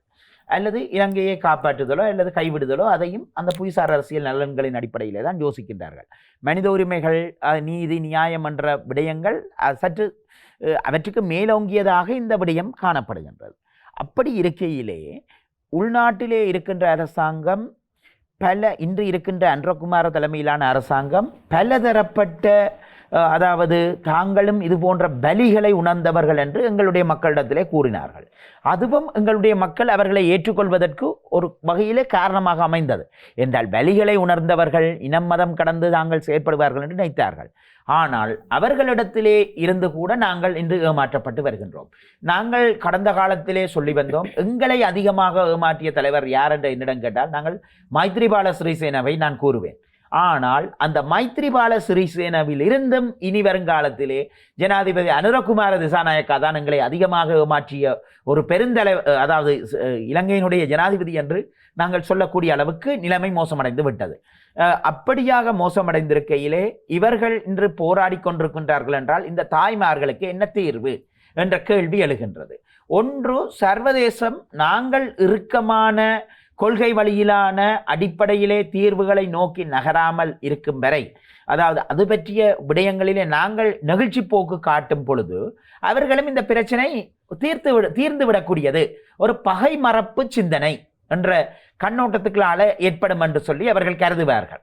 அப்படியான நிலைமை அல்ல. இங்கே நீதி கோருதல் என்பது, இப்போ எங்களிடம் நாங்கள் முந்தி பேசுகின்ற போது பலர் சொல்லுவார்கள், தையட்டியிலே ஒரு தரப்பு போராடி கொண்டிருக்கின்றது, கட்டப்பட்ட விகாரைக்கு எதிராக போராடி என்ன பலன் என்று கேட்பார்கள். அதுபோன்று கொல்லப்பட்டு விட்டார்கள், அவர்களுக்காக போராடி என்ன பலன் என்று கேட்பார்கள். நான் அந்த எல்லா கட்சிகளிலிருந்து புறம்பாக கதைக்கின்றேன். ஆனால் நடுநிலைமையான தமிழ் தேசிய கண்ணோட்டத்தில் தமிழ் தேசியத்தின் முற்போக்கான எண்ணங்களுடனும் தமிழ் தேசியம், அதாவது எங்களுடைய தமிழ் மக்களுடைய உரிமைகள் வென்றெடுக்கப்பட வேண்டும் என்ற காரணங்களின் அடிப்படையிலும் நாங்கள் கூறுவதாக இருந்தால், அதாவது நடந்த அநீதிகளுக்கு எதிராக நாங்கள் போராட வேண்டும். அரசுகளுக்கு பொறுப்பு கூறும் ரெஸ்பான்சிபிலிட்டி என்று கிடப்படுகின்ற விடயம் இருக்கின்றது. அந்த விடயங்கள் மனித உரிமை சரத்துக்களிலே சர்வதேச சட்டங்களின் வாயிலாகவும் சர்வதேச சட்டங்கள் வாயிலாகவும் முக்கியத்துவம் பெற்றிருக்கின்றது. அது பல்வேறுபட்ட மக்களுக்கான நியாயங்களை அந்த பொறுப்பு கூறுதல் ஊடாக பெற்றிருக்கின்றோம். அந்த பொறுப்பு கூறுதலே இந்த நாட்டிலே என்ன நடந்தது என்ற ஒரு தகவல் வெளியுலகத்திற்கு ஆதாரபூர்வமாக நிரூபிக்கப்படுவதற்கு நாங்கள் இந்த பொறுப்பு கூறலை அரசாங்கத்திடம் வலியுறுத்த வேண்டியவர்களாக இருக்கின்றோம். அரசாங்கம் பொறுப்பு சொல்ல வேண்டும். இன்றைக்கு இருக்கிற அரசாங்கம் பாருங்கள், அதாவது மாறி மாறி ஆட்சிக்கு வருபவர்கள் யாரும் முன்னுக்கு இருந்தவர்களை காட்டி கொடுக்க தயாரில்லை. உதாரணத்துக்கு ராஜபக்ஷாக்களுக்கு பின்னர் ரணில் வந்தார். ரணில் அதாவது ராஜபக்ஷாக்களினுடைய களவை காட்டி கொடுக்க தயாரில்லை. அதுபோன்று ரணிலுக்கு பின்னர் அனுர வந்தார். ரணில் ராஜபக்ஷாக்களுடைய தில்லுமுள்ளுகளை, அதாவது நிதிசார் கொடுக்கல் வாங்கல்களிலே இருக்கின்ற விடயங்களை கண்டுபிடிக்கின்றார். வரவேற்கத்தக்கது. அது பெரிய விடயங்களை அவர் பிடிக்கவில்லை என்பது வேறு கதை. ஆனால் சிறிய விடயங்களை பிடிக்கின்றார்கள் என்றால் ராஜபக்ஷாக்கள் போன்றவர்கள் கோடிக்கணக்கான ஊழல்களில் ஈடுபட்டவர்கள். அப்படியானவர்களிடத்திலே இருந்து ஓரளவுக்கு சிறிய அளவிலான விடயங்களை பிடிக்கின்றார்கள். அதற்கு இன்னொரு உதாரணம், முன்னாள் பாதுகாப்பு பேச்சாளராக இருந்த அரசாங்கத்தினுடைய பேச்சாளராக இருந்த கேலிய ரம்புக்கல அமைச்சர், கேபினட் பேச்சாளர், அவர் கைது செய்யப்பட்டு ஒரு மருந்து கொள்வனவு ஊழலிலே சிறையிலே இருக்கின்றார். அப்படியாக எல்லாம் இருக்கையிலே இந்த அரசாங்கத்தை பொறுத்தவரையிலே அப்ப இந்த அரசாங்கத்தை பொறுத்தவரையிலே அதிலே ஒரு மாற்றத்தை நாங்கள் பார்க்கின்றோம். அதாவது நிதிசார் கொடுக்கல் வாங்கல்களிலே மக்களினுடைய பணம் விரயம் செய்யப்பட்ட விடயங்கள் தொடர்பாக பார்க்கின்றார்கள். நான் எல்லாவற்றுக்கும் நான் எழுந்தமானமாக கூற சொல்லவில்லை. அது சரி, நீங்கள் பெரிய குற்றங்களை பிடிக்கல, சின்ன குற்றங்களையாவது பிடிக்கிறீர்கள், அதுவும் நல்லதுதான். அதுவும் பிடிபடாம தான் இதுவரையும் இருந்தது, ஒளிச்சு மறைச்சு தான் இருந்து ஆட்சியாளர்களை காப்பாற்றப்பட்டு போனது. அதே போன்று மாறி மாறி அது ஜே.ஆர். ஜெயவர்தனவாக இருக்கலாம், அதுக்கு பின்னர் வந்த ஒவ்வொரு பிரேமதாசாவாக இருக்கலாம், சந்திரிகாவாக இருக்கலாம், எல்லா ஜனாதிபதிகள் தலைமையிலான அரசாங்கங்களும் தமிழ் மக்களுக்கு எதிராக ஒவ்வொரு அரசாங்கங்கள் செய்து வந்த கொடூரமான படுகொலைகளை மறைத்திருக்கின்றார்கள், மறைத்து வருகிறார். கொடூரமான இனப்படுகொலையையும் அதனுடன் இணைந்த அங்கங்களையும் அதன் பாரதூரமான மனித உரிமை மீறல்களையும் மறைத்திருக்கின்றார்கள். அவர்கள் ஆட்சியிலே இருந்து கொண்டு ஒட்டுக்குழுக்களுக்கு நிதி அளிப்பு செய்து இராணுவ துணைக்குழுக்களாக பல்வேறுபட்ட நிழல் இராணுவங்கள் பராமிலிட்ரி என்று சொல்லக்கூடிய இந்த ஷடோ மிலிட்ரி என்று அந்த பராமிலிட்ரிஸ் எல்லாத்தையும் இவையெல்லாம் ஒரு நடத்தி இருக்கிறோம். அப்ப இவை அனைத்துமே யாருக்காக நடத்தப்பட்டது? தமிழ் மக்களுக்கு எதிராக. தமிழ் மக்கள் தேசிய ரீதியாக பலமடையக்கூடாது, அவர்களுடைய லட்சியம் நிறைவேறக்கூடாது, அவர்களுடைய ஒடுக்குமுறைகளுக்குள்ளே அவர்கள் அழிவடைந்து செல்ல வேண்டும் என்பதற்காக நடத்தப்பட்டது. ஆகவே இவை அனைத்தையும் மறைந்து வந்த அரசாங்கங்கள் விடயங்கள் தொடர்பாக இன்றைக்கு பாருங்கோ, ஜனாதிபதி அனுரகுமார திசாநாயக்க அவர்கள் ஒரு குற்றத்துக்காக இது தொடர்பாக இவரையாவது ஒருவரை கைது செய்திருக்கிறாரா? நீங்கள் சொல்லுங்கள். இதுவரையில் நான் அறிந்த வரையில் இல்லை, நீங்கள் அறிந்த வகையில் இருக்கின்றதா? ஒரு குற்றத்துக்காக, உதாரணத்துக்கு அந்த செம்மணியிலே நேற்று காட்சிப்படுத்தப்பட்ட காட்சிகளிலே நான் சென்று பார்த்தேன். அதிலே மெல்லாவி படுகொலை என்று சொல்லி ஒன்று இருக்குது. அந்த மெல்லாவி படுகொலையில நானும் ஒரு சாட்சி. 14 பேர் கொல்லப்பட்டார்கள், 16 பேர் என்று ஊடகங்களிலே வந்தது. நான் உயிர் தப்பினேன், படுகாயமடைந்த நிலைமை. என்ற உடலிலே இன்றைக்கும் அதுக்கான சன்னங்கள் இருக்குது. எனக்கு நீ என்ன வகையில சாட்சி என்று கேட்டால், அந்த காலத்திலே அந்த வைத்தியசாலையில் டிஎம்ஓவாக இருந்த டாக்டர் நாகேஸ்வரி என்ற ஒருவரால் எழுதப்பட்டு தரப்பட்ட சிட் இது. நான் என்னுடைய தாயார் கொண்டு போய் கியூடெக் கரிதாஸ் நிறுவனத்தில் சின்ன ஒரு 750 அந்த நேரம் அது எங்களுக்கு மருத்துவத்துக்கு தேவை அந்த காசை பெறுவதற்கு அந்த துண்டு இருக்குது என்னட்ட, இந்த வீட்டை வச்சிரு. அடுத்து நோய் நிர்ணய அட்டை இருக்குது. அப்ப எனக்கு அந்த நேரம் கால் கலட்ட வேணும் என்று சொல்லி நான் 2-3 வருஷம் பாதிக்கப்பட்ட நிலைமைகள் எல்லாம் சாட்சியமாக இருக்கணும். அதுபோன்று இது சிறிய சாட்சியம், ஏராளமான சாட்சியங்கள் இருக்கின்றது. அப்படி எல்லாம் இருக்கின்ற போது இந்த அரசாங்கம் சரி, அந்த மெல்லாவி படுகொலையில அதுல சூப்பர்சோனிக் விமானம் பரிச்சாத்தமா வந்து வீசியது கொண்டு பொதுமக்கள், நான் பாடசாலை மாணவன், அந்த காலத்திலே பாடசாலை மாணவன், நான் படுகாயமடைந்தேன். நான் இழந்திருந்தாலும் கூட இன்றைக்கு மட்டும் இந்த நாட்டிலே நீதி கிடைத்திருக்காது தானே? அதிலே நான் ஒரு சாட்சியம் சொல்ல தயார். அந்த விமானியை கைது செய்ய அரசாங்கம் தயாரா? அல்லது அவருடைய பென்ஷனை நிறுத்துவதற்கு தயாரா? அல்லது அவரை நீதித்துறைகளை நிறுத்துவதற்கு தயாரா? ஆகவே சொல்லுகின்றோம், உள்நாட்டு விசாரணையின் வாயிலாக எதுவும் நடக்காது. நான் ஒரு சாட்சியமாக இந்த இடத்திலே நான் பிரஸ்தாவிக்கின்றேன். அதற்கு அடுத்தபடியாக பாருங்கள், இன்று கேலியர் அம்புக்கொள்ள அவர்கள் யாழ்ப்பாணத்திலே கடத்தப்பட்ட அவர்கள் இந்த தேசிய மக்கள் சக்தியிலே இருக்கக்கூடிய மாணவர் அமைப்புகளை சேர்ந்தவர்களால் எனக்கு அறிமுகப்படுத்தப்பட்ட நண்பர்கள், என்னுடன் பணியாற்றியவர்கள், தோழர் லலித், தோழர் குகன், அவர்கள் கடத்தப்பட்டதற்கு இலங்கை இராணுவம் நேரடியாக அவர்களை கடத்திய பின்னர் ஊடகவியலாளர், உங்களை போன்ற ஒரு துணிச்சலான ஊடகவியலாளர் கொழும்பிலே கேலியர் அம்புக்கல அவர்களிடம் ஒரு கேள்வியை தொடுத்தார். அவர்கள் எங்கே என்று கேட்டபோது அவர் சொன்னார், அவர்கள் பாதுகாப்பு படையினரின் வசம் தடுத்து வைக்கப்பட்டிருக்கின்றார்கள் என்று. பின்னர் அது நீதிமன்றத்திலே அணைத்துக் கொள்ளப்பட்டது. நீதிமன்றத்திலே அணைத்துக் கொள்ளப்பட்ட போது கேலியர் அம்புக்கல அவர்கள், அந்த நேரம் மினிஸ்டர் அந்த கேலியர் அம்புக்கல பின்னர் சொன்னார், அதாவது தோழர் லலித், தோழர் குகன் போன்றவர்கள் தடுத்து வைக்கப்பட்டிருப்பதற்கு தனக்கு படைத்தரப்பினர், நான் அமைச்சரவையின் பேச்சாளர், தனக்கு தான் படைத்தரப்பினர் தார தகவலின் அடிப்படையில் தான் சொன்னேன் என்று சொன்னார். ஆனால் இன்றைக்கு மட்டும் அதே மினிஸ்டர் மருந்துல கொள்ளையடிச்சது போல கட்டாயம் தடுக்கப்பட வேண்டியமா, அதில் மாற்று கருத்து இல்லை.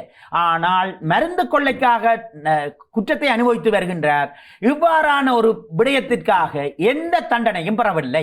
தோழர் லலித்தையும் தோழர் குவனையும் அறிமுகப்படுத்தும் போது என்னிடம் வந்தவர்களில் ஒருவர் தற்போது கேபினட் அமைச்சராக இருக்கின்ற அமைச்சர் சந்திரசேகரன் அவர்கள். ஆகவே தோழர் லலித்தும் குவனும் வெளியாமன் கிழக்கு பகுதியில் வச்சுதான் கடத்தப்பட்டார்கள். அப்போது நாங்கள் பல்கலைக்கழகத்திலே அல்லது நாங்கள் படித்துக் கொண்டிருக்கின்றோம், அரசுக்கு எதிராக போராடுகின்றோம், இவர்களும் அரசுக்கு எதிராக போராடுகின்ற தரப்புகள் என்ற வகையிலே சிங்கள மக்களிடத்திலே இருந்து வரக்கூடிய முற்போக்குவானவர்களையும் இணைத்து செயற்பட வேண்டிய தேவை காணப்பட்டது. ஏனென்றால் இங்கே தரவுகளை சேகரித்தல், நாங்கள் அந்த சம்பவத்துக்கு சில நாட்களுக்கு முன்னரான நிலைமையிலே புத்தூர் பகுதியிலே இருந்து நான் மன்னாருக்கு சென்று விட்டேன், அங்கே ஒரு கடற்படை தளபதியின் கடத்தல் தொடர்பான விவரங்களை சேகரிப்பதற்காக. ஆகவே ஆனால் இந்த விடயத்திலே பாருங்கள், ஆகவே நாங்கள் தமிழ் மக்கள் தெளிவாக ஒன்றை விளங்கிக் கொள்ள வேண்டும். அமைச்சர், அந்த முன்னாள் அமைச்சர் கேலியர் அம்புக்களை மருந்து இறக்குமதி செயலிலே ஊழலில் ஈடுபட்டார் என்பதற்காக அதற்கு பின்னரான காலப்பகுதியிலே இடம்பெற்ற ஊழல் சீக்கிரமாக கைது செய்யப்பட்டு விட்டார். ஆனால் தமிழ் மக்கள் என்ன, அந்த இடத்துல லலித்தினுடைய குகன் ஒரு முன்னாள் விடுதலை புலிகள் போராளி, பின்னர் சிறையிலே இருந்து ஜேவிபியினருடன் தொடர்பை ஏற்படுத்தியவர். அதுபோன்று லலித் ஒரு தகப்பன் வீரராஜன் தமிழ், தாய் சிங்கள சகோதரர் ஒருவர். நாங்கள் சிங்கள மக்களில் இருக்கிற முற்போக்காளர்களை எப்போதும் அரவணைத்து செல்ல விரும்புகின்றோம். அவர்களுடைய உரிமைகளை ஒருபோதும் நாங்கள் மறுப்பதற்கு தயாரில்லை. ஆகவே அவர்களுக்கு நீதியில் கூட அரசாங்கம் மமதையாகத்தான் காணப்படுகின்றது. ஆகவே இங்கே என்ன பிரச்சனை இருக்கின்றது? இந்த விடயங்களை சரியாக விசாரித்தால், கேலியர் அம்புகளை தெளிவாக சொன்னார், அவர்கள் பாதுகாப்பு படையினர் வசத்திலே இருக்கின்றார்கள் என்று. அது ஐநாவிலே கூட அந்த ஃபைல் இருக்கின்றது.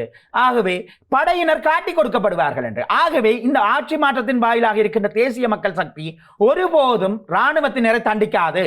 அது அவர்கள் முதலே சொல்லி இருக்கின்றார்கள். அதை விட இந்த செம்மணியிலே மீட்கப்பட்ட எலும்புக்கூடுகள் விடயத்திலே கூட பிளாஸ்டிக் எலும்புக்கூடுகள் சொல்லி இருக்கின்றார்கள். ஆகவே இப்படியான ஒரு சூழ்நிலையிலே தான் நாங்கள் வாழ்ந்து கொண்டு வருகின்றோம். இந்த இடத்திலே எங்களுக்கு நீதி கிடைக்கும் கிடைக்காது என்ற எண்ணங்களின் அடிப்படையிலே நாங்கள் இந்த போராட்டங்களை விட்டுவிட முடியாது. ஏனென்றால் என்றைக்குமே அரசு என்பது, அரசாங்கங்கள் மாறி மாறி ஆட்சிக்கு வந்த போதும் இது ஒரு அரச கொள்கையாக பிரயோகிக்கப்பட்டது என்ற அடிப்படையிலே நீதியை வழங்கித்தான் ஆக வேண்டும். விடுதலை போராட்டங்கள் பலவை, பலதரப்பட்ட இலக்குகள், அதாவது அவர்களுடைய வடிவங்கள் மாறி சென்றிருக்கின்றன. ஆனால் ஒருபோதும் நீதி தோற்பதில்லை. அந்த நீதி நிச்சயமாக வெல்லும். இவைகள் இலங்கையிலே இன்றைக்கு பாருங்கள், கோட்டபாய ராஜபக்ஷ யாரை நினைத்திருந்தார்களா? மஹிந்த ராஜபக்ஷ ஆக்கள் இவ்வாறு விரட்டி அடிக்கப்படுவார்கள் அல்லது இவ்வளவு தூரம் அவர்கள் அடிபணிய வேண்டிய ஏற்படும் என்று அமெரிக்காவுக்கு ஓடுவதாக சொன்னார்கள், அங்கே ஓடுவதாக சொன்னார்கள், கட்டிலுக்குள்ளே போயிட்டார் என்று சொன்னார்கள், யாழ்ப்பாணத்திலே ஓடி வந்து ஒழிச்சிட்டார் என்று சொன்னார்கள் கோத்தபாய ராஜபக்சவை. அப்படியாக கோட்டபாய என்றால் மிக ஒரு நரகாசுரன் என்ற அடிப்படையிலே இருக்கக்கூடிய ஒருவர், ஒரு கொலையாளி, ஒரு இனப்படுகொலையாளி, ஒரு இலங்கையை மிகவும் அதல பாதாளத்துக்குள் கொண்டு சென்ற இனவெறியன். அப்படியான ஒரு கோட்டபாயவையே தகர்க்கிற அளவுக்கு கர்மா வேலை செய்தது தானே. அதுபோன்று எல்லோருக்கும் நிச்சயமாக இருக்கும். இந்த தாய்மார் விடுகின்ற கண்ணீர் கூட இவர்களை அனுமதிக்க. அதான் உண்மை. நிச்சயமாக நீங்கள் குறிப்பிடுகின்ற இத்தனை விடயங்கள், இந்த நாட்டினுடைய மிக வெளிப்படையான விடயங்கள். ஸ்ரீலங்காவினுடைய அரசு தரப்பு ஒருபோதும் இராணுவ தரப்பை கைது செய்யப்படுவதில்லை, அவர்களுக்கு தண்டனை வழங்கப்பட போவதில்லை. வசந்த கர்ணா கூட உங்களுக்கு தெரியும், வெளிநாடுகளால் தடை செய்யப்பட்ட ஒருவர், மனித உரிமை முறைகளை மேற்கொண்டவராக சொல்லப்பட்டவர், கன்சைட் வதை முகாமாக தொடர்புடையவர். ஆனால் ஜனாதிபதிக்கு அருகில் நின்று யுத்த வெற்றி விழாவிலே கொண்டாடுகிறார்கள். இப்படியான ஒரு அரசு தரப்பு இருக்கிறது. லலித் குகன் ஆகியோர் கடத்தப்பட்டதுக்கு தொடர்பாக ஏன் நான் ஏற்கனவே சொன்னது போல அவர்களுடைய 70,000-க்கும் அதிகமான தோழர்களை கொன்றதாக இவர்கள் கூச்சலிட்ட இதே இராணுவ தரப்பை இன்று தூக்கி பிடித்திருக்கிறார்கள். கதிர்காமத்து அழகிய மன்னம்பேரியை நிர்வாணமாக அழைத்து சென்ற ஒரு விஷயம் பொதுவாக சொல்ல ப்ரொஃபஷனல்ஸ் அண்டு. இப்போ உதாரணத்துக்கு லோயர் விடுற பிள்ளைய இன்னொரு லோயர் சுட்டி காட்ட மாட்டார். அவர்களுக்கான அந்த தொழில்சார் ஒற்றுமை. அது மாதிரி டாக்டர் விடுற பிள்ளைய, நான் எல்லா டாக்டரையும் அப்படி சொல்ல இல்லை, டாக்டர் விடுற பிள்ளைய டாக்டர் சுட்டி காட்ட மாட்டார். அது மாதிரி தான் இந்த அரசியல்வாதிகளும் யோசிக்கிறார்கள். தாங்கள் சிங்கள மக்களினுடைய உத்தம, அது பிழை அவர்கள் அப்படி நினைப்பது. சிங்கள மக்கள், சிங்கள பேர்ணவாதிகளின், சிங்கள மக்கள் அப்படி அல்ல, நாங்கள் சிங்கள மக்களை பிள்ளை சொல்ல தேவை. சிங்கள பேர்ணவாதிகளின் உத்தம புருஷர்களாக இருக்க வேண்டுமாக இருந்தால் காலத்திற்கு காலம் தமிழன் மீது மேற்கொள்ளப்பட்ட அடக்குமுறைகளையும் ஒடுக்குமுறைகளையும் வெளிக்கொண்டுவதற்கு நடவடிக்கை எடுக்கக்கூடாது, அது மீது நடவடிக்கை எடுக்கக்கூடாது. ஏன் நான் நின்று அன்று போராடி கொண்டிருந்த முன்னாள் சிறுவர்கள் கொல்லப்பட்ட பதாதைகளை காட்சிப்படுத்தியிருந்தோம். கிட்டத்தட்ட போலீஸிலே ஒரு, அதாவது அதிகாரி தரத்தில் உள்ள ஒரு போலீஸ் அதிகாரி தான் வந்து ஒரு வன்மமாக மறைக்க வேண்டாம் என்று கேட்டதற்காக ஒரு சாதாரண போலீஸ் ஆபீசரை கொஞ்சம் விலத்தி இருங்க, இந்த படங்களை மறைக்க வேணாம் என்று நாங்கள் கேட்டனாங்க. வாயால கேட்டதுக்கு எதிராகத்தான் இப்படி வந்து செம்மணியில நின்றார். அப்ப நிற்கும் போது நாங்கள் திரும்பி சொன்னோம், இப்படியான விஷயத்தை நாங்கள் அதிலே நின்று ஆதங்கப்பட்டு வெளிப்படுத்தினோம் ஊடகங்களுக்கு. உங்களுடைய ஊடகங்கள் போன்ற தமிழ் தேசிய நிலை நின்று பணியாற்றுகின்றவர்கள் அதை தெளிவாக வெளிப்படுத்தினார்கள். அப்படி வெளிப்படுத்திய வீடியோவை கூட ஒரு ஆளுங்கட்சி சார்ந்த முகப்புத்தகத்தை பினாமியாக நடத்துகின்ற ஒருவர், ஒரு பாராளுமன்ற உறுப்பினர் எடுத்து போட்டிருக்கின்றார். இவர்கள் மஹிந்தவின் வரவுக்காய் ஏங்குகின்ற தரப்பினர் என்று சொல்லி என்னுடைய படத்தையும் போட்டு அந்த வீடியோ கிளிப்பை போட்டிருக்கின்ற. அப்படித்தான் இவர்கள் அரசியல் செய்ய நினைக்கின்றார்கள். தமிழ் மக்களுடைய விடயங்களிலே தமிழ் மக்களை பேக்காட்டி செல்ல நினைக்கின்றார்கள். இது ஒன்றை யோசிக்க வேணும். என்னண்டா, சிங்கள மக்களை பொறுத்தவரையிலே நாங்கள் எல்லா சிங்கள மக்களையும் ஒருபோதுமே நாங்கள் பிழை சொல்லவில்லை. பேர்ணவாதம் சார்ந்து இருக்கக்கூடிய கருவிகளின் தயவில் தான் இன்றைக்கும் அரசாங்கம் இருக்கின்றது. என்னுடைய சபை உறுப்பினர் ஒருவர் சொன்னார், என்பிபி உறுப்பினர், பேருந்து ஜோக்க நான் கேட்டேன், நீங்கள் எல்லா முகாம்கள்லேயும் இருந்த நீங்கள் தானே, கோத்தபாய மெம்பராக இருந்த நீங்கள், மஹிந்த ராஜபக்சோட இருந்த நீங்கள், அதுக்கு வந்து அங்கேயன் ராமநாதனும் கூட கல்யாணத்துக்கு கையொப்பம் வச்சார், இது என்னண்டு இப்படி உங்களால் மட்டும் முடியுதுன்னு சொல்லி நான் ஜோக்கா கேட்டேன். அவர் அதுக்கு ஜோக்கா பதில் சொன்னார், என்னுடைய தலைவரே மஹிந்த ராஜபக்ஷ ஆட்சியில் கேபினட் மினிஸ்ட்ரியில் இருந்தவர். அப்போ நான் அப்படி இருந்து வந்தது எவ்வளோ அனுபவமானது விஷயம் தவிசாளர், நீங்கள் இப்படி யோசிக்க கூடாதுன்னு சொல்லி எனக்கு சொல்லிட்டு போனேன். அப்போ ஜோக்கா சொல்லிட்டு போகிறேன். அப்போ இதுதான் உண்மையான யதார்த்தம். நிச்சயமாக நீங்கள் சொல்லுகின்ற மக்களை பேய் காட்டுகின்ற அரசியல், இந்த பேய் காட்டுகின்ற அரசியல் ஆளுகின்ற எம்பிபியினுடைய நாடாளுமன்ற உறுப்பினர்களாக யாழ்ப்பாணத்தில் வைத்திருக்கக்கூடியவர்கள் மாத்திரமல்ல, எங்களுடைய தமிழ் தேசிய அரசியலை வழிநடத்த வருகிறோம் என்று சொல்லி வந்தவர்களும் இதே மாதிரியாக எங்களுடைய மக்களை பேய் காட்டிக் கொண்டிருக்கிறார். இன்றைய தினம் போராட்டம் இடம்பெற்றது என்று சொன்னால் மக்களுடைய பிரதிநிதிகளில் எத்தனை பேர் அங்கே இருந்தார்கள்? நான் பார்த்த அளவிலே துரைராஜ ரவிகரன் அவர்கள், சிவஞானம் ஸ்ரீதரன் அவர்கள் 2 பேர் தான் இருந்தார்கள். மேலும் சில பாராளுமன்ற உறுப்பினர்கள் வெளிநாடுகளிலே ஒருவர் அப்படி ஏதோ விடயங்கள் இருந்திருக்கிறது போல இருக்கின்றது. வடக்கு கிழக்குல இருந்து 8 மாவட்டங்களில் மக்கள் வந்திருக்கிறார்கள். தவிசாளர்கள் நாங்கள் 17 பேர் இருக்கிறோம் யாழ் மாவட்டத்திலே. வடக்கு கிழக்குல 34 பேர் இருக்கிறோம். எங்கள் எல்லாரிடத்திலும் நல்ல வாகனங்கள் இருக்கிறது, நல்ல போக்குவரத்து வசதிகள் இருக்கின்றது. மக்கள் நடந்து வருகின்ற மக்களும் என்ன வசதியின்றி இருக்கின்றவர்களும் ஒன்று கூடுகின்றார்கள். பாதிக்கப்பட்டவர்கள் தான் இங்கே இருக்கின்ற, எனக்கும் இருக்கின்ற மனக்கொதிப்பு அதுதான். பாதிக்கப்பட்டவர்கள் தான் மீளவும் தங்களுடைய நியாயத்துக்காக கோருகின்றார்களே தவிர ஏனையவர்கள் எல்லாரும் நினைக்கிறார்கள் என்ன அவர்களுடைய பிரச்சனை. இப்ப நானும் தவிசாளராக இருக்கின்றேன். இன்றைக்கு காலையில 6 மணிக்கு சபைக்கு போனான். 6 மணிக்கு சபைக்கு போய் ஃபைல்களை சைன் பண்ணி போட்டு பிறகு மக்கள் சந்திப்பு செய்த நான். மக்கள் சந்திப்பு செய்து முடிய அங்க செம்மணியில இருக்கிறவர்கள் 1-2 தேவைகளை சொன்னார்கள். குடி தண்ணீர் போகணும் அதுதாண்டு. அவற்றை நான் உத்தியோகத்தர் மட்டத்திலே சொல்லி செய்ய முடியாது என்றால் அவர்களை நான் அதுக்குள்ளே ஈடுபடுத்த விரும்பினேன். ஆனால் பணியாளர்களை என்னுடைய நேரடி அறிவுறுத்தலின்படி பிரகாரம் செய்யுங்கள் என்று சொல்லியிருந்தேன். அவற்றை செய்வித்து விட்டு நான் திரும்ப வந்து போராட்டத்தில் பங்கெடுத்து விட்டு அதற்கு பின்னர் அலுவலகம் போய் பின்னர் ஒரு கூட்டத்தை முடித்து விட்டு அடைவு கடைகள் தொடர்பான நிதி நிறுவனங்கள் தொடர்பான கூட்டத்தை முடித்து விட்டு தான் இங்கே வருகின்றேன். ஆகவே இப்படியாக எங்களுக்கு கணிசமான வசதிகள் இருக்கின்றது. எங்களிடத்திலே இருக்கின்ற வசதிகளை நாங்கள் 100% பயன்படுத்துவதற்கு தயாரில்லை. அடுத்து தமிழ் தேசியம் என்பது நாங்கள் நினைக்கின்றோம் தேர்தல் மேடைகளின் கலாச்சாரம் என்று. அப்ப தேர்தல் மேடைகளின் கலாச்சாரம் அல்ல தமிழ். இன்றைக்கு நீங்கள் ஒன்றை தெளிவாக விளங்க வேணும். அதாவது ஊடகவியலாளர்கள் எல்லா விடயங்களையும் தெளிவாக இருக்கின்றார்கள். எங்களுடைய அரசியல் தலைமைகள் தெளிவாக விளங்க வேண்டும். நிலாவரையிலே நாங்கள் பௌத்த விகாரைக்கு எதிராக போராடினோம். வட மாகாணத்திலேயோ அல்ல கிழக்கு மாகாணத்திலேயோ ஒரு இடத்துல பௌத்த விகாரை அமைக்க முயற்சிக்கப்பட்டு தடுக்கப்பட்ட இடம் நிலாவரை. அதிலே நான் சட்டத்துக்கு உட்பட்டும் சட்டத்துக்கு புறம்பாகவும் நான் போராடி இருக்கின்றேன். சில சந்தர்ப்பத்திலே தொல்லியல் திணைக்கள பணிப்பாளர் என்னை பார்த்து ஒரு ரவுடியாக வர்ணித்தார். நான் அதை பற்றி யோசிக்கல. ஒரு தக்சன் சொன்னார். நீதிமன்றத்திலே அப்படியான எனக்கு வழக்கு தாக்கல்கள் இருக்கின்றது. நான் அதை பற்றி யோசிக்கல. நான் அங்கே நீதி. ஆனால் அந்த நிலாவரை விடயங்களுடன் ஒப்பிட்டு பார்க்கின்ற போது கூட எங்களிடத்திலே நாங்கள் சில விடயங்களிலே ஓர்மமாக இருக்கின்ற போது சிலவற்றை உடைத்தறியக்கூடிய சந்தர்ப்பங்கள் இருக்கின்றது. நீதித்துறை மட்டும் தீர்வல்ல. இலங்கையிலே நீதிமன்றங்களுக்குள்ளே வழக்குகளை வைத்திருப்பது மட்டும் தீர்வல்ல. அதனுடனான வெகுஜன அரசியல், அதனுடனான சேர்ந்த மக்கள் எதிர்ப்பு, அழுத்தம், அவற்றை எல்லாம் ஏற்படுத்த வேண்டிய கட்டாயத்திலே நாங்கள் இருக்கின்றோம். அப்படி இருக்கின்ற போது நாங்கள் அவற்றை செய்கின்ற போது சில விடயத்திலே நாங்கள் வெற்றி அடையலாம். அப்படியான சந்தர்ப்பங்களிலே தான் இப்படியான சந்தர்ப்பங்களிலே எல்லாம் எங்களுடைய அரசியல் தலைமைகள் இனி கண்டா வர சொல்லுங்க பாடத்தான் முடிஞ்சதாக இருக்குது கனடா ஆக்களை பார்த்து. நிச்சயமாக நீங்கள் ஆனால் ஒரு நல்லதொரு நீங்கள் ஒரு பர்த்டே பார்ட்டி என்று கூப்பிட்டீங்களா, கல்யாண வீடு என்று கூப்பிட்டீங்களா, அல்லது மாநசபைக்கு டிக்கெட் கொடுக்க போறோம்னா எல்லாரும் வந்து நிற்பார்கள்.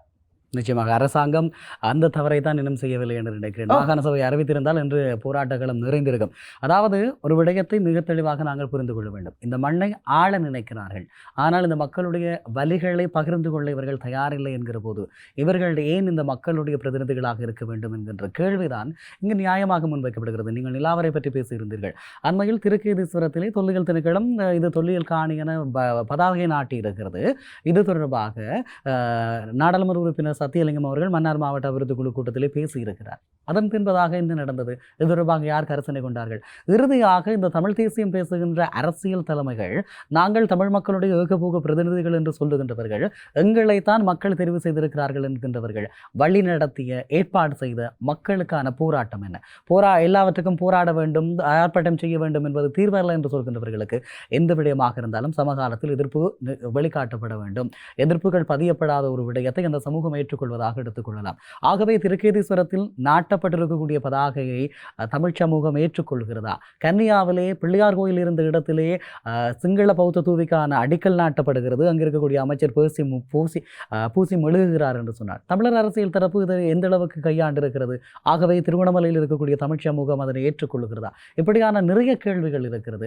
இந்த கேள்விகளுக்கான பதிலை கேட்கிற போது அவர்கள் வேறு ஏதோ பேசிக் கொண்டிருக்கிறார்கள். இந்த இறுதியாக நீங்கள் சொல்லுங்கள், பிரதானமான தமிழ் மக்களுடைய ஏகபோக உரித்துடைய கட்சி என்று சொல்லி தங்களை சொல்லிக் கொண்டிருக்கிறவர்களாக இருக்கலாம், அல்லது நாங்கள் தமிழ் தேசியத்தை வழிநடத்துகின்றோம், தமிழர்களுடைய விடிவுக்காக போராடுகிறோம் என்கின்றவர்கள் இறுதியாக ஒருங்கிணைத்த போராட்டம் என்ன?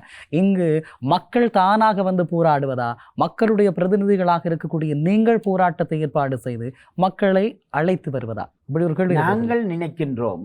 இப்போது இருக்கின்ற தமிழ் தேசிய அரசியலிலே நாங்கள் அதிகமாக நினைக்கின்றோம், அவர்கள் செய்கின்ற போராட்டத்திலே சென்று நாங்கள் முகத்தை காட்டி, குறைஞ்சது சிலர் அப்படியாவது செய்கின்றார்கள். சிலர் என்ன செய்கின்றார்கள், அதை பற்றி எந்த எண்ணமும் இல்லை, கரிசனையும் இல்லை, அவர்களிடத்திலே அப்டேட்டும் இல்லை. அவர்கள் நினைக்கின்றார்கள் சில வேளைகளில் சில வேளைகளில் இவர்கள் அழைத்தால் மக்கள் வரமாட்டார்கள் என்கின்ற பயமாகவும் இருக்கலாம் இல்லையா? அதுவும் இருக்கலாம், நிச்சயமாக இருக்கலாம். ஆனால் இப்போது இருக்கின்ற பிரச்சனை, எல்லோரும் ஒரே நிகழ்ச்சி நிரலிலே அந்த மக்களுக்காக, சரி நீங்கள் இதுவரையும் செய்த சரிபிழைகளை விட்டு எல்லோரும் களத்திலே நிற்க வேண்டிய தேவை இருக்கின்றது. ஆகவே நாங்கள் மக்களுடைய பிரச்சனைகளை அப்படித்தான் அணுகுவோம், இப்படித்தான் அணுகுவோம் என்று அல்ல, எல்லா வழிமுறைகளினூடாகவும் அணுகுவதன் வாயிலாக ஒரு கோஆர்டினேட்டிங் எங்களுக்கு ஏற்பட வேண்டும்.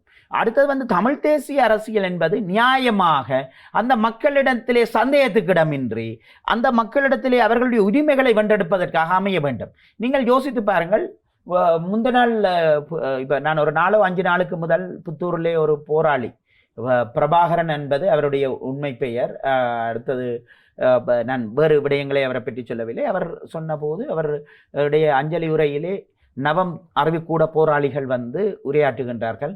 அவர் முன்னராக 50 கலைவர் அடிக்கிற வேலையில் இருந்தவர் என்று. அவர் அப்போ ஊரணி பகுதியிலே இராணுவம் முன்னேறுகின்ற போது 50 கலைவரை அவர் இராணுவத்தின் நிலைக்குள்ளே தன்னை, அதாவது இராணுவத்தின் நிலையில் இராணுவம் முன்னேற விட்டுத்தான் அவர் அடிக்கவன் என்ற பொறுப்பை அவருக்கு வழங்கப்பட்டிருக்கின்றது. அப்படியாக இருந்த போராளிகள் இன்று மூளைச்சாவடைந்த நிலைமையிலே, பல்வேறுபட்ட நரம்புகள் வெடித்த நிலைமையிலே துன்பங்கள் துயரங்களுடன் மரணிக்கின்றார்கள். அப்படியாக அவருடைய மரண விடத்திலே ஒரு கிளிநொச்சியில இருந்து 30-35 பேர் ஒரு ரோசா பஸ்ஸில் போராளிகள், முன்னாள் போராளிகள், அடுத்த மாற்றுவலு, அதாவது பார்வை இழந்த போராளிகளாக இருக்கக்கூடிய தங்க வைக்கப்பட்டிருப்பவர்கள் வந்தார்கள். அவர்கள் வரும்போது ஒருவருடைய தோளிலே ஒருவரை பிடித்து கொண்டுதான் நடக்க முடிகின்றது. ஏனென்றால் முன்னுக்கு போறவருக்கு தான் பார்வை இருக்கு. அவர் சொல்லும் போது ட்ரெயின் எல்லாரும் தோலை பிடிச்சு கொண்டு தான் போறார்கள். அவர்கள் சுடலை மட்டும் வந்தார்கள், எங்களுடைய அரசியல்வாதிகளை காணவில்லை. அப்ப இதுதான் எங்களுடைய நிலைமை. நாங்கள் மனிதாபிமான பேரளவு அவலங்களுக்குள் இருக்கின்ற போது அரசியல் என்பது மேற்தட்டு அரசியலாக அமைகின்றது. அரசியல் ரெண்டும் அமைய வேண்டும், பேசவும் வேணும், அதே நேரத்தில் மக்களோட செயற்படும். இல்லாட்டி எங்களுக்கு துன்பம் தெரியாது, இல்லாட்டி நாங்கள் வேலை செய்யறது. அப்படி எங்கட அரசியல் ஒரு வர்க்க அரசியலா போய்கொண்டிருக்குது. இவைகளும் எங்களுடைய தமிழ் தேசியத்தினுடைய தோல்விக்கு காரணம். இவற்றை நச்சுக்கொண்டு வெளியுலகம் கருதக்கூடாது. இன்றைக்கு என்பிபிக்கு மக்கள் 3 வாக்கு கொடுத்துட்டார்கள், 3 பாராளுமன்ற உறுப்பினர்களை. ஆகவே என்பிபி சொல்றது என்ற கருத்து சரியென்று தமிழ் தேசிய அரசியல்வாதிகள் விட்ட பிழையால தான் அங்கே கொடுத்தார்கள். நம்பிக்கை இழந்தது. அவர்களுடைய பலதரப்பட்ட நியாயபூர்வமற்ற காரணங்களின் அடிப்படையிலே இன்று பாராளுமன்றத்திலே பேசாதவர்கள் அல்லது குரல் கொடுக்காதவர்கள், பிரேரணைகளை முன்வைக்காதவர்கள் தொடர்பாக சில ஸ்தாபனங்கள், தன்னார்வ ஸ்தாபனங்கள் ஆராய்ச்சி செய்கின்றது.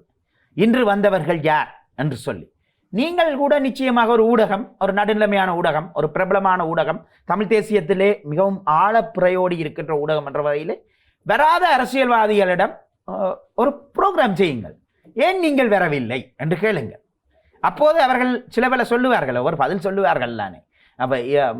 அப்போ எல்லா போராட்டங்களிலும் சில அரசியல்வாதிகள் பங்கெடுப்பதே இல்லை என்று இருக்கின்ற போது அவர்கள் என்ன காரணம்? சில பல இந்த போராட்டங்கள் அவர்கள் தேவையில்லை என்று நினைக்கின்றார்களா